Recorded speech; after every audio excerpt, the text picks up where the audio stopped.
साथियों, बामसेफ और भारत मुक्ति मोर्चा के माध्यम से बाबा साहब डॉक्टर भीमराव अंबेडकर की 131वीं जयंती के अवसर पर यह कार्यक्रम आयोजित किया गया है। इस कार्यक्रम की अध्यक्षता कर रहे आदरणीय वामन मेश्राम साहब, मंच पर उपस्थित तमाम सम्मानित अतिथि व वक्तागण और अहमदाबाद से कोने कोने से आए हुए सभी मूल्यवासी साथियों, आज हम बाबा साहब डॉक्टर अंबेडकर की जयंती मना रहे हैं। तो जब मैं ये बात कहता हूं तो मुझे इस बात का बहुत गर्व होता है कि पूरे देश और पूरी दुनिया में जितने बड़े पैमाने पर बाबा साहब डॉक्टर अंबेडकर की जयंती मनाई जाती है, उतने बड़े पैमाने पर दुनिया में किसी भी महापुरुष की जयंती नहीं मनाई जाती है। दुनिया में अगर देखा जाए तो सबसे बड़े पैमाने पर बाबा साहब डॉक्टर अंबेडकर की जयंती मनाई जाती है।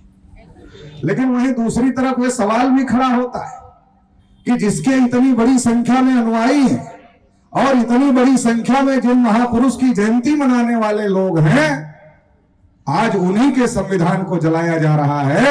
आज उन्हीं का बनाया हुआ संविधान खतरे में है। आज उन्हीं का बनाया हुआ लोकतंत्र खतरे में है। और जिन लोगों के लिए बाबा साहब अंबेडकर ने अपने 4 बच्चों को गंवाने का काम किया, अपनी पत्नी माता रमाबाई को गंवाने का काम किया और खुद अपनी जिंदगी गंवाने का काम किया, आज उन लोगों के हक अधिकार खत्म किए जा रहे हैं। तो हमें ये सोचने की जरूरत है, हमें ये समझने की जरूरत है कि आखिर क्या बात है, ऐसा क्यों हो रहा है। जब इतने बड़े पैमाने पर बाबा साहब डॉक्टर अंबेडकर के अनुयायी मौजूद हैं तो ये स्थिति क्यों पैदा हो गई, इसको समझना और जानना बहुत ज्यादा जरूरी है। साथियों, ये स्थिति इस वजह से पैदा हो गई क्योंकि बाबा साहब डॉक्टर अंबेडकर ने कहा था कि मेरी दृष्टि से अभी कुछ काम अधूरा है और जो काम अधूरा है उसको पूरा करने के लिए जो मेरे अनुयायी हैं वो जान की बाजी लगा दे।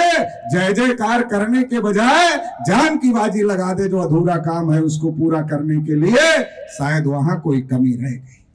हम जय जयकार करने में तो पीछे नहीं है, जयंती मनाने में भी पीछे नहीं है, जय भीम बोलने में भी पीछे नहीं है, नारे लगाने में भी पीछे नहीं है। लेकिन शायद जिस लड़ाई को चाहते थे बाबा साहब डॉक्टर अंबेडकर कि हम लोग आगे लेकर के जाएं, हम लोग उस लड़ाई को लड़े, शायद उस लड़ाई को जहां तक ले जाना चाहिए था हम लोग वहां तक नहीं ले जा पाए। इसलिए आज ये संकट खड़ा हो गया है।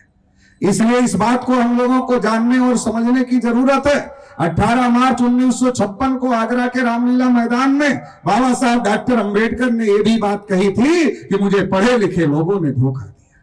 जिन पढ़े लिखे लोगों को पैदा करने के लिए बाबा साहब अंबेडकर ने सारी जिंदगी लगाई, अपने बच्चों को कुर्बान किया, माता रमाबाई को कुर्बान किया, खुद को कुर्बान किया, उन पढ़े लिखे लोगों से बहुत ज्यादा उम्मीद बाबा साहब अंबेडकर को रही होगी। और जब उम्मीद पे खरे नहीं उतरे थे, देखा होगा, तो बाबा साहब अंबेडकर को यह बात कहनी पड़ी कि मुझे पढ़े लिखे लोगों ने धोखा दिया।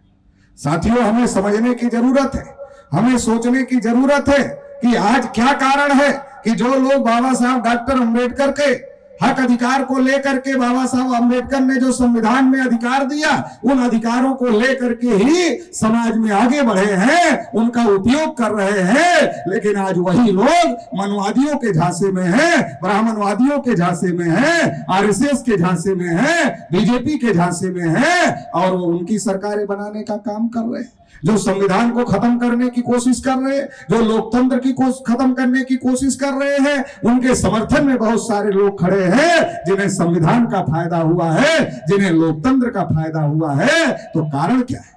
इसका एक ही कारण है कि हम लोग जहां तक अपनी बातें पहुंचाना चाहिए था, जहां तक बाबा साहब अंबेडकर की बातें पहुंचाना चाहिए था, वहां तक हम बाबा साहब अंबेडकर की बात को पहुंचाने का काम नहीं कर पाए। इसलिए इस बात को हमको समझने की जरूरत है। बाबा साहब डॉक्टर अंबेडकर ने केवल शेड्यूल कास्ट के लिए काम नहीं किया। बाबा साहब डॉक्टर अंबेडकर ने केवल शेड्यूल कास्ट की कुछ जातियों के लिए काम नहीं किया, बल्कि बाबा साहब डॉक्टर अंबेडकर ने इस देश में शेड्यूल कास्ट के लिए काम किया, शेड्यूल ट्राइब के लिए काम किया, ओबीसी के लिए काम किया, माइनॉरिटीज के लोगों के लिए काम किया और देश की जो बहुसंख्यक आबादी है, जो देश में अधिकार वंचित थी, उन सब के लिए काम किया। सवर्णों की महिलाओं के लिए भी काम किया और हमारी महिलाओं के लिए लिए भी काम किया, क्योंकि उन्होंने अपनी महिलाओं को भी पढ़ने लिखने का अधिकार नहीं दिया था। तो ये सारी बातें संविधान में लिखने का काम बाबा साहब डॉक्टर अंबेडकर ने किया। लेकिन अगर आप जाओ लोगों को पूछो तो बहुत सारे लोगों ने आज तक संविधान पढ़ा नहीं है, बहुत सारे लोगों ने अभी तक संविधान देखा नहीं है, उन्हें बहुत सारी जानकारी है। कौन सी जानकारी है? जो संविधान को खत्म करना चाहते हैं, जो लोकतंत्र को खत्म करना चाहते हैं आरएसएस बीजेपी के लोग, वो जो जानकारी दे रहे हैं वो बहुत सारी जानकारी ओबीसी के लोगों को है, वो बहुत सारी जानकारी आदिवासियों को है, वो बहुत सारी जानकारी दूसरे लोगों को है, लेकिन जिसकी वजह से उनको हक अधिकार मिल रहा है उसके बारे में जानकारी नहीं है। और जब जानकारी ही नहीं है तो उस लड़ाई को लड़ने का काम कैसे करेंगे?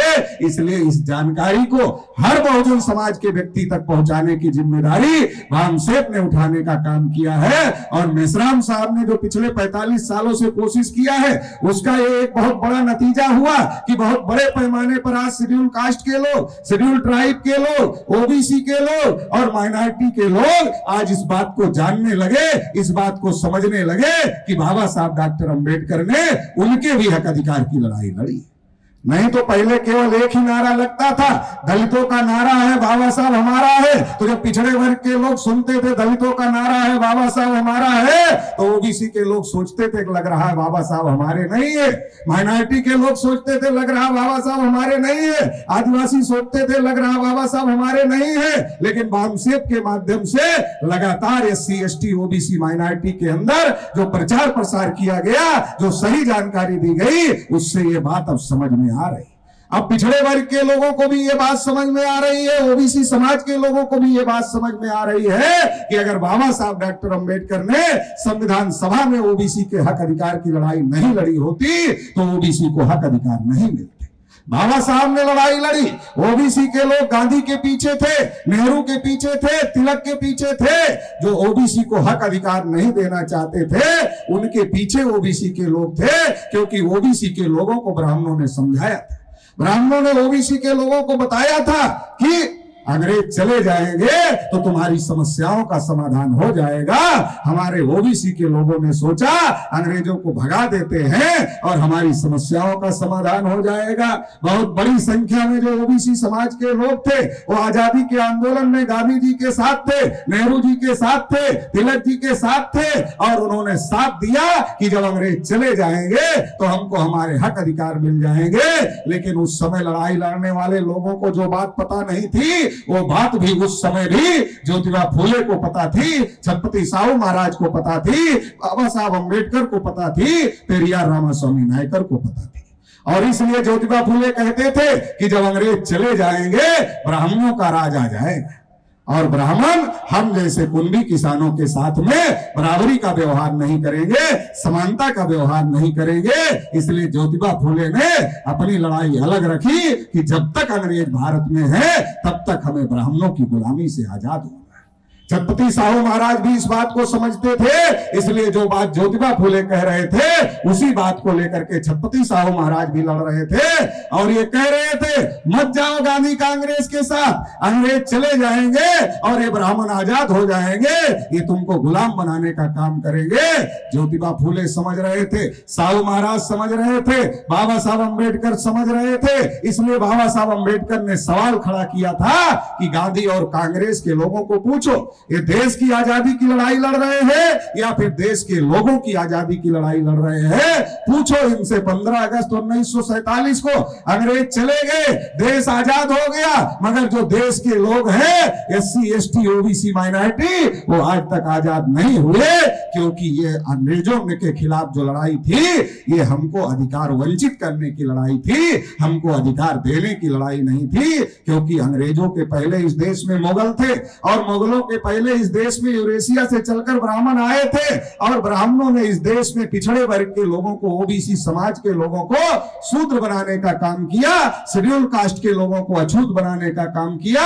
पढ़ने लिखने के अधिकार से, धन संपत्ति रखने के अधिकार से, बोलने सुनने के अधिकार से, कुर्सी पर बैठने के अधिकार से, सभी प्रकार के अधिकारों पर पाबंदी लगाने का काम किया था। ये बात ज्योतिबा फूले जानते थे, साहू महाराज जानते थे, बाबा साहब अम्बेडकर जानते थे और और वो ये भी जानते थे कि ये ब्राह्मण जो अंग्रेजों को भगाना चाह रहे हैं वो केवल इसलिए भगाना चाह रहे हैं कि अंग्रेजों ने बहुजन समाज के लोगों को पढ़ने लिखने का अधिकार दिया, धन संपत्ति रखने का अधिकार दिया, कानून बनाकर कुर्सी पर बैठने का अधिकार दिया, बोलने और सुनने का अधिकार दिया।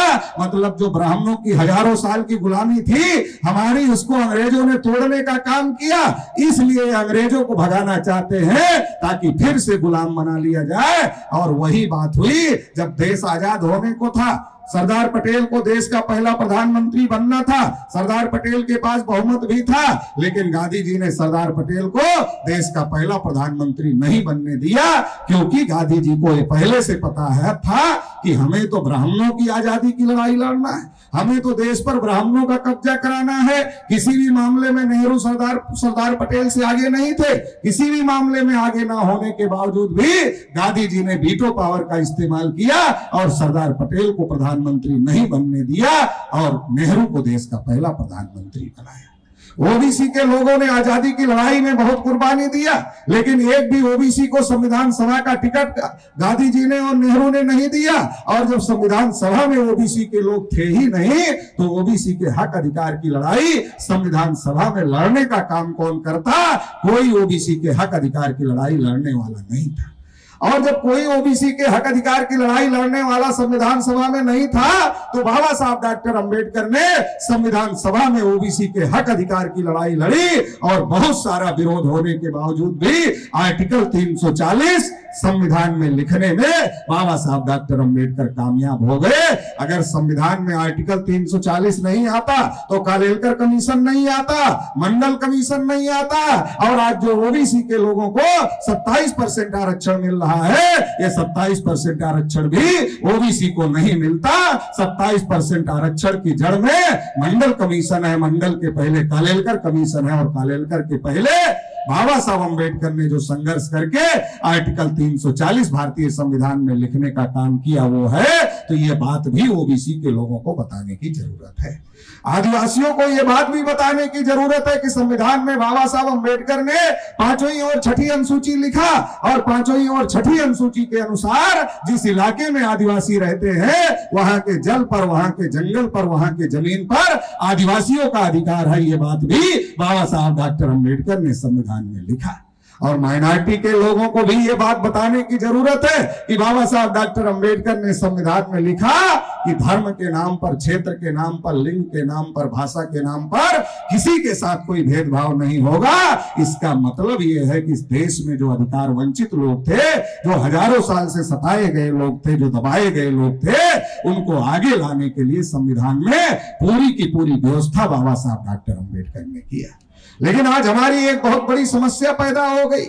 वो समस्या ये पैदा हो गई कि हर महापुरुष को जाति जाति के लोगों ने बांट लिया है और हर महापुरुष की जयंती एक ही जाति के लोग मनाते हैं। जब जिस महापुरुष की जयंती आती है उस जाति के लोग मनाते हैं। महापुरुष ने एक जाति के लिए काम नहीं किया, महापुरुष ने सबके लिए काम किया। लेकिन जब हम जयंती मनाते हैं तो एक ही जाति के लोग इकट्ठा होकर के उस महापुरुष की जयंती को मनाने का काम करते हैं। और इसकी वजह से जो पूरे समाज में जो मैसेज जाना चाहिए कि बाबा साहब डॉक्टर अंबेडकर ने हमारे लिए क्या किया, वो बात लोगों तक नहीं पहुंच पाई। और नहीं पहुंच पाई तो आरएसएस के लोगों ने भड़का करके, जिनको बाबा साहब ने अधिकार दिया उनको ही भड़का करके अधिकारों को खत्म करने का काम कर रहे हैं। इस षड्यंत्र को, इस साजिश को भी हम लोगों को समझने की जरूरत है, बहुजन समाज के लोगों को समझने की जरूरत है और इस लड़ाई को मजबूत करने की जरूरत है।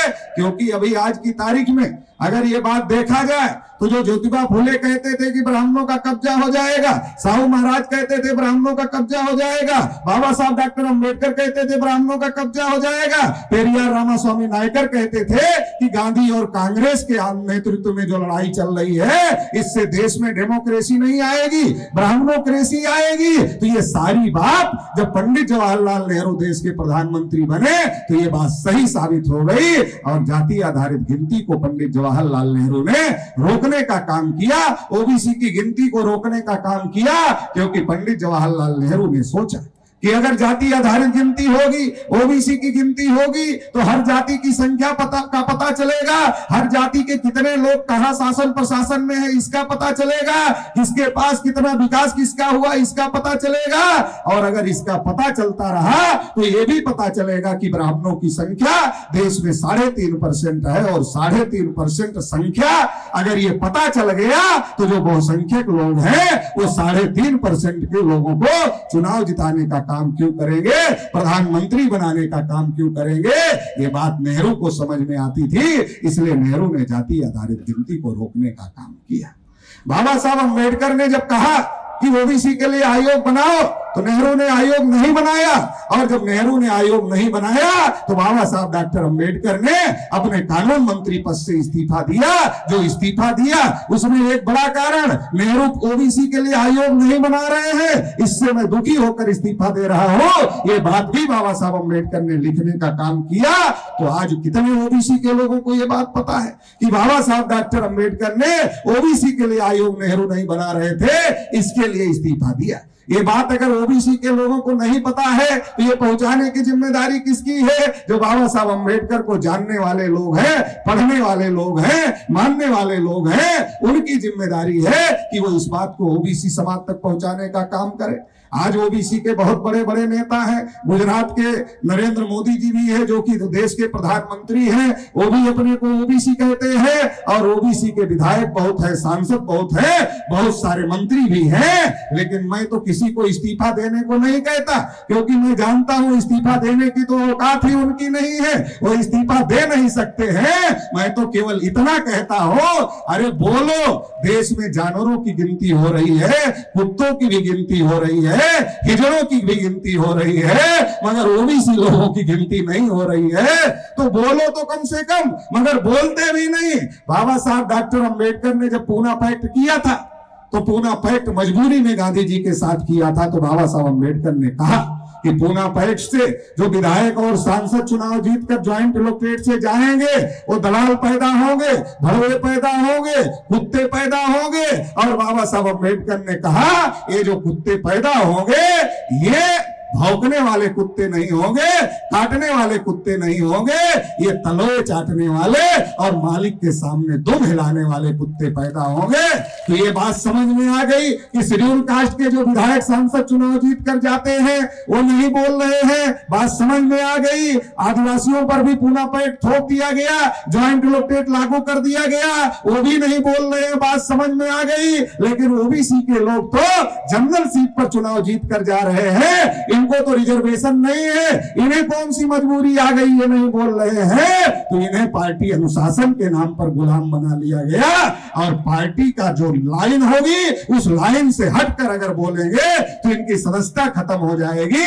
इसलिए ओबीसी के ऊपर भी पूना पैक्ट लागू कर दिया गया, माइनॉरिटीज के ऊपर भी पूना पैक्ट लागू कर दिया गया। अरे जब देश के प्रधानमंत्री नरेंद्र मोदी जी हैं, नरेंद्र मोदी को ओबीसी के समर्थन में फैसले करने का अधिकार नहीं है, तो सांसद और विधायक की क्या औकात है? नरेंद्र मोदी समर्थन में फैसले नहीं कर पा रहे हैं। 314 ओबीसी के बच्चे जब यूपीएससी की परीक्षा पास करके गए, आईएएस की परीक्षा पास करके गए, उनकी नियुक्ति को नरेंद्र मोदी जी ने क्रीमी लेयर के नाम पर रोक दिया। मैं जानता हूं ये फैसला मोदी जी का नहीं हो सकता, क्योंकि कोई ओबीसी का आदमी अगर स्वतंत्र होगा तो ओबीसी को आईएएस बनने से क्यों रोकेगा? नहीं रोकेगा। ये फैसला मोदी जी का नहीं है, ये फैसला आरएसएस का है, ये फैसला मोहन भागवत का है। केवल इतना ही नहीं है, ओबीसी की स्कॉलरशिप बंद कर दिया, बजट में एक नया पैसा ओबीसी के विकास के लिए नहीं दिया। और अभी जो लेटरल एंट्री चल रही है, लेटरल एंट्री में एक भी ओबीसी को शामिल नहीं किया। वैसे लेटरल एंट्री क्या है? इससे जो आईएएस बनाए जा रहे हैं, ये जैसे एकलव्य का अंगूठा काटा गया था, वैसे आपके जो पढ़े लिखे लोग हैं उनकी कोई वैल्यू नहीं है, और बगैर परीक्षा के ही ब्राह्मणों को आईएएस बनाया जा रहा है। तो ये भी इस देश में हो रहा है, और सुप्रीम कोर्ट में हलफनामा दे दिया कि ओबीसी की गिनती नहीं कर सकते। तो ये सारे फैसले इस बात को साबित करते हैं कि मोदी मुख नहीं है, मोदी मुखौटा है। केवल ओबीसी का वोट लूटने के लिए मुखौटा लगाया गया है आरएसएस के द्वारा। तो ये सारी बातें समझने की जरूरत है। एससी, एसटी, ओबीसी, माइनॉरिटी को एकजुट होने की जरूरत है। आज ईवीएम से आपका वोट खत्म किया जा रहा है, वोट का अधिकार खत्म किया जा रहा है, वोट की चोरी हो रही है और जितनी सरकारी सेक्टर थे उसको बेचा जा रहा है। मोदी जी ने कहा था देश नहीं बिकने दूंगा, तो हमारे लोगों ने सोचा कि अमेरिका को बैनामा होते होते मोदी जी ने रोक लिया है, बचा लिया है। लेकिन मोदी जी जब प्रधानमंत्री बन गए तो कहा देश नहीं बचने दूंगा। अभी रेलवे बेच रहे, BSNL बेच रहे, इंडियन ऑयल बेच रहे, भारत पेट्रोलियम बेच रहे हैं। अरे जब सरकारी नहीं रहेगा तो सरकारी नौकरी कहां से रहेगी? और जो आरक्षण बाबा साहब अम्बेडकर ने संविधान में दिया वो तो सरकारी नौकरियों में है, सरकारी जगह पर है, वो भी खत्म हो जाएगा। तो सारे हक अधिकार खत्म करने का काम चल रहा है। इसलिए ये जो लड़ाई है, ये लड़ाई अलग अलग लड़ने से काम नहीं बनेगा। अलग अलग बहुत दिन से लड़ रहे हैं। मैं ओबीसी का संगठन चलाता हूं, मैं जानता हूं ओबीसी को कभी शेड्यूल कास्ट के खिलाफ भड़काया जाता है, कभी आदिवासी के खिलाफ भड़काया जाता है, कभी माइनॉरिटी के खिलाफ भड़काया जाता है और भड़का कर लड़ाया जाता है। लड़ते हम हैं और फायदा हमको कभी भी नहीं होता है, फायदा ब्राह्मणों को होता है। इसलिए 75 साल में देश की विधायिका पर ब्राह्मणों ने कब्जा कर लिया, कार्यपालिका पर ब्राह्मणों ने कब्जा कर लिया, न्यायपालिका पर ब्राह्मणों ने कब्जा कर लिया, मीडिया पर ब्राह्मणों ने कब्जा कर लिया, पूरे लोकतंत्र पर ब्राह्मणों ने कब्जा कर लिया और अब लोकतंत्र को खत्म करने का काम कर रहे हैं। इसलिए इस लड़ाई को SC ST OBC माइनॉरिटी अलग अलग नहीं लड़ सकते, इसको मिल करके लड़ना होगा और मिल करके लड़के इंसाफ कायम करना होगा। इंसाफ क्या है? सबकी गिनती करो और जिसकी जितनी संख्या है उसको सभी क्षेत्रों में हिस्सेदारी लागू करो, मगर ये इंसाफ ब्राह्मण नहीं कर सकते क्योंकि वो इंसाफवादी नहीं है। ये इंसाफ भी अगर हमें करना है तो जो बाबा साहब अम्बेडकर ने कहा था लिख लो अपनी दीवारों पर, शासक है हम इस देश के, तो हमें शासक भी बनना होगा और इंसाफ भी कायम करना होगा। इंसाफ की इस लड़ाई को पूरे देश भर में मेश्राम साहब लड़ रहे हैं। अभी राष्ट्रीय पिछड़ा वर्ग OBC मोर्चा के माध्यम से 25 मई को जाति आधारित गिनती को लेकर के, EVM को लेकर के और तमाम मुद्दों को लेकर के भारत बंद घोषित किया गया है। मेश्राम साहब ने भी उस भारत बंद का समर्थन किया है। तो आप सभी लोगों से भी अनुरोध है कि ये जो लड़ाई मेश्राम साहब के नेतृत्व में लड़ी जा रही है, इस लड़ाई में तन मन धन से साथ दे, मजबूती दे, ताकि इस लड़ाई को केवल लड़ा ही ना जा सके बल्कि जीता जा सके। और जो बाबा साहब अम्बेडकर का बचा हुआ काम है, जो अधूरा सपना था कि इस शासन करती जमात बनना है, समता स्वतंत्रता बंधुता और न्याय स्थापित करना है, उसको पूरा किया जा सके। इस लड़ाई में आप लोग साथ सहयोग देंगे, इसी आशा उम्मीद के साथ आप लोगों ने मुझे सुना, इसके लिए आभार, धन्यवाद। जय भीम, जय भारत, जय मूल्यवासी, जय संविधान।